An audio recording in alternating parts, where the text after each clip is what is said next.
Chennai Stanley அரசு மருத்துவமனையின் நரம்பியல் துறை வார்டில் நோயாளிகள் சிகிச்சையில் இருக்கும் போதே அங்கே கான்கிரீட் தூசி பறக்க தளத்தை உடைத்து டைல்ஸ் ஒட்டும் பணி நடந்திருக்கிறது. கூடுதல் விவரங்களோடு இணைகிறார் எமது செய்தியாளர் முனாஃப். வணக்கம் முனாஃப், உங்களிடம் இருக்கும் தகவல்களை சொல்லுங்க. சென்னை ஸ்டான்லி அரசு பொது மருத்துவமனையில் உள்ள நரம்பியல் துறை தளத்தில் சிகிச்சைக்காக வந்த நோயாளிகளை வைத்துக் கொண்டு கட்டிடம் வேலையை மேற்கொண்டது தொடர்பான வீடியோ வெளியானதால் நோயாளிகளிடையே அதிர்ச்சியை ஏற்படுத்தியிருக்கிறது. குறிப்பாக இன்று காலை சென்னை ஸ்டான்லி அரசு பொது மருத்துவமனையில் நோயாளிகளை உள்ளே வைத்துக் கொண்டு அதிக சத்தத்துடன் டெயில் சொட்டும் பணியை பொதுப்பணித்துறை அதிகாரிகள் ஈடுபட்டுள்ளனர்.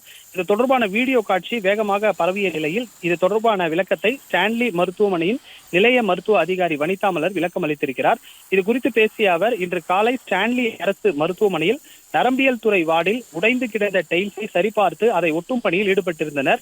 அப்போது அந்த வார்டில் சிகிச்சைக்காக அனுமதிக்கப்பட்ட நோயாளிகளின் முகத்தில் புழுதிகள் பறந்து அதிக சத்தம் ஏற்பட்டிருந்தது. எனது கவனத்திற்கு கொண்டு வராமலே இன்று காலை இந்த பணிகளை பொதுப்பணித்துறை அதிகாரிகள் மேற்கொண்டு உள்ளனர்.